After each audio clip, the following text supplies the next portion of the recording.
Buenas noches, tardes, días, de acuerdo al momento en el que ustedes se asomen a las redes sociales. Hoy vamos a hablar acerca de las consecuencias de la pandemia del coronavirus, del COVID-19. En esta ocasión, trataremos el asunto muy relevante y ya de alguna manera lo dejábamos ver en las emisiones pasadas acerca de las consecuencias hacia los más pobres. No es para nada exacto cuando dicen que es igual para todos, no es cierto. Nosotros vemos acá que el, el COVID-19 va a hacer estragos muy fuertes, ya los está haciendo en sectores más desprotegidos en todo el mundo. Los negros en Estados Unidos, la comunidad negra aquí en México, obviamente que en la clase obrera va a pegar muchísimo, pero lo que sí nos parece es que se avisan ya, después de la tormenta, se avisan cuestiones muy graves. Hay momentos en la historia en los que después de las guerras vienen insurrecciones y revoluciones. Es muy probable que en este caso también se den condiciones críticas para que hayan revueltas sociales y revoluciones. Se alertan ya, se alertan ya los mismos ideólogos de la clase pudiente. Anuncian ellos ya estas posibilidades, dado que ya el desempleo es un hecho. Miles y miles de trabajadores están siendo desplazados, se van a la calle sin sueldo, y eh, no es para nada como, digamos, como una secuencia al hecho de que desde hace ya algunos meses hay una tendencia de sectores que antes no miraban hacia ideologías distintas a las que los capitalistas pregonan por todos lados. Y Bernie Sanders, por ejemplo, un socialdemócrata estadounidense que se cobijaba sobre la ideología socialista, bueno, pues fue notoriamente importante su desempeño en su candidatura o precandidatura al gobierno de los Estados Unidos, y arrastró el 44% de la juventud millennial. Es un solo caso para que nos ejemplifica de alguna manera la tendencia que lleva a la juventud actualmente. Se ve de muchas maneras que hay ya, van a haber, van a haber muchos problemas entre los grandes consorcios. Según economistas de JP Morgan, la parálisis industrial impuesta por el coronavirus robará 5 millones de la economía global en los próximos 2 años, 8% del PIB mundial. La Organización Mundial de Comercio prevé la retracción de entre 13 y 32% en el intercambio global de bienes.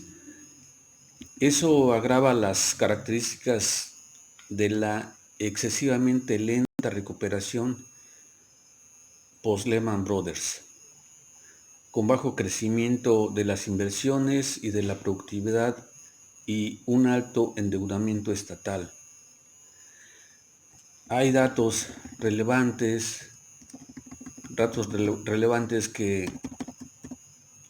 de Bloomberg, que informa que los mayores bancos del mundo esperaban que el PIB de Estados Unidos cayera el 7.5% en el segundo trimestre. ¿No es mejor el panorama en China, a pesar de lo que se dice extramuros y de lo que se rumora tanto? El panorama en China no es nada halagador. La economista Betty Wang estimó que la economía china caerá 9.4% anualizado en el primer trimestre y podría retroceder otros 2.1% en el segundo. Países como Brasil y Argentina tienen prevista una pérdida de 5 a 6% del PIB en 2020. Pero lo que decíamos, el panorama del desempleo es desolador. La devastación causada por los métodos improvisados que el capitalismo utiliza, como siempre, ellos lo único que ven es su ganancia, cómo ganar, y han utilizado una combinación con su sed insaciable de ganar y que los trabajadores siempre acepten pagar las crisis económicas. La OIT, la Organización Internacional del Trabajo, anuncia que casi, óigalo bien, 1,000 millones de trabajadores en el mundo perderán sus empleos. 1,000 millones de trabajadores en el mundo, o al menos verán reducidos sus salarios, de por sí, por ejemplo, en el caso mexicano, de por sí reducido al mínimo para comprar una canasta básica que no se alcanza, realmente esa es la verdad, no se alcanza a cubrir. La canasta básica, bueno, pues se prevé que haya este descenso en la capacidad de compra de los trabajadores. En 4 semanas, la cantidad de pedidos de seguro de desempleo en Estados Unidos fue de 22 millones, algo nunca antes visto, en un país que rápidamente puede pasar de 3.5% a 20% de desocupados. En China, por ejemplo, también, hablemos de China, los últimos datos del National Bureau of Statistics dan 6.2% de desempleados urbanos en 2 primeros meses de 2020. Dan Wang, analista del Economist, afirmó que la tasa de desempleo puede subir de 5% más hasta el fin de año, lo que corresponde a 22 millones de desocupados urbanos adicionales en China, y 103 millones de trabajadores pueden sufrir recortes salariales de entre 30% y 50%. La Unión Europea no está aislada de esto. También va a tener repercusiones atroces, eso está visto. Y ese es un panorama muy desolador. Nosotros acá nos preguntamos, ¿quién pagará? ¿Quién pagará toda esta crisis a nivel mundial? Siempre han sido los trabajadores, los gobiernos se endeudan para poder financiar las pérdidas empresariales y al final esas deudas se pagan por los impuestos de todos nosotros. Ese es el problema. Realmente así se ha resuelto el, este tipo de pandemias, de crisis económicas a nivel mundial. Somos los trabajadores los que tenemos que lidiar finalmente con la deuda.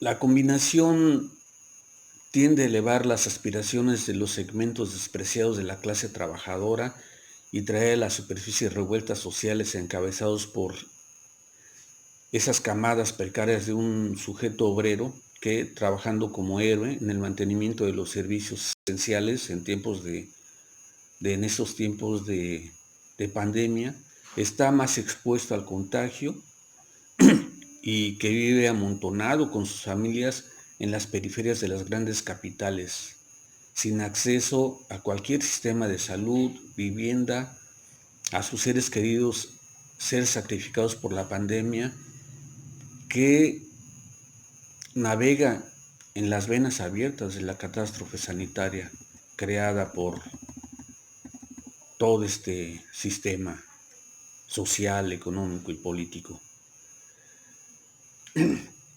Estos sectores tradicionalmente, esos sectores de la clase obrera, son los verdaderos perdedores absolutos.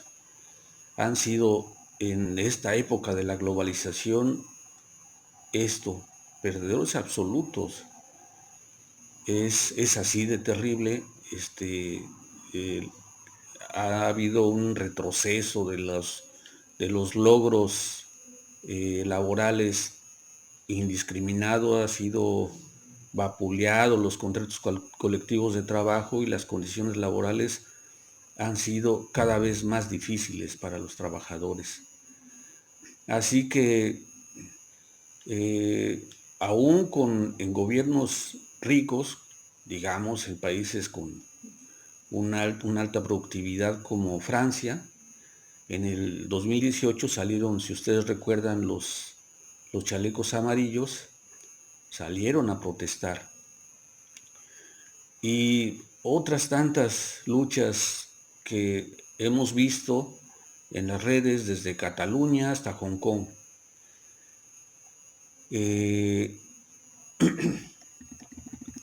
Es una realidad que nos está tocando vivir. Nosotros tenemos realmente varios ejemplos de cómo las cosas están muy difíciles para la clase obrera. Ya decíamos en París, donde desde hace ya algunos meses, años, pocos años, han habido bastantes movilizaciones obreras en contra de los planes gubernamentales para reducir las ganancias, los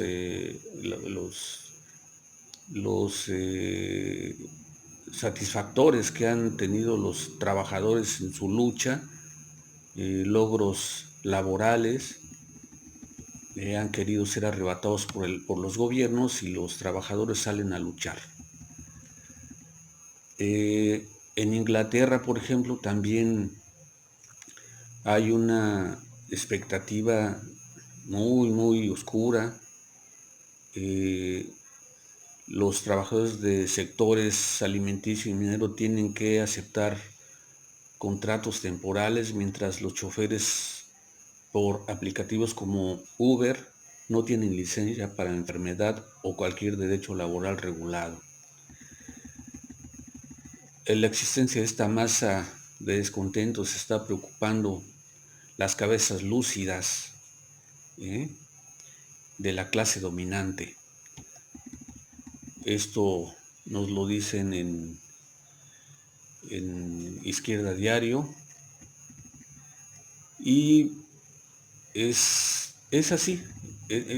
Tenemos en los 5 continentes una preocupación bastante significativa en cuanto a que son los trabajadores los que están sufriendo estas consecuencias, no la gran burguesía que puede encerrarse en sus casas de lujo durante semanas, meses. Los trabajadores no. Para poder sobrevivir tienen que incluso aumentar sus jornadas. En Chicago, donde los negros componen un tercio de la población, representan el 73% de las muertes por la pandemia. En Milwaukee, en el norte del país, los negros son el 26% de la población y representan el 81% de los muertos. En el estado de Michigan, donde los negros son solo el 14%, contabilizan el 40% de los muertos. La proporción no es distinta a Nueva York, y esto se vio desde un principio, el epicentro de la pandemia en Estados Unidos, como ustedes bien saben. La comunidad latina también fue duramente golpeada. Estos sectores componen los segmentos más oprimidos y precarios de la clase obrera estadounidense y aquella más afectada por los más de 16 millones de desocupados en las últimas semanas de marzo. Pues como ustedes podrán ver, es obvio pensar que en México, a pesar de los apoyos que el gobierno federal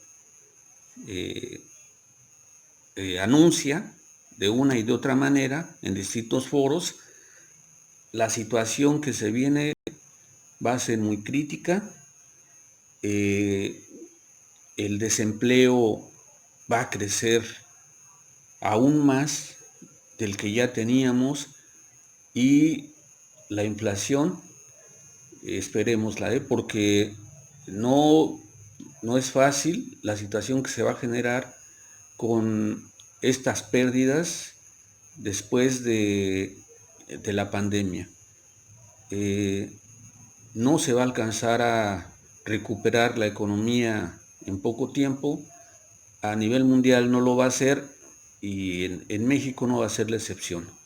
Así es que, como decíamos en un principio, revueltas y revoluciones en el mundo estarán a la orden del día después de que pase todo esto, y en México ya estaremos viendo una serie de situaciones donde los trabajadores o salen organizados a exigir sus derechos y dejan que la crisis caiga ahora sí en manos de los pudientes, o simplemente pasaremos una hambruna desastrosa.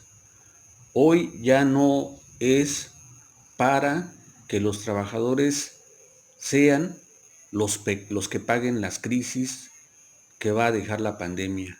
Hoy lo que se requiere es que sean los empresarios, la gente pudiente, los que ahora sí paguen las consecuencias de la crisis. Por hoy es todo. Buenas noches.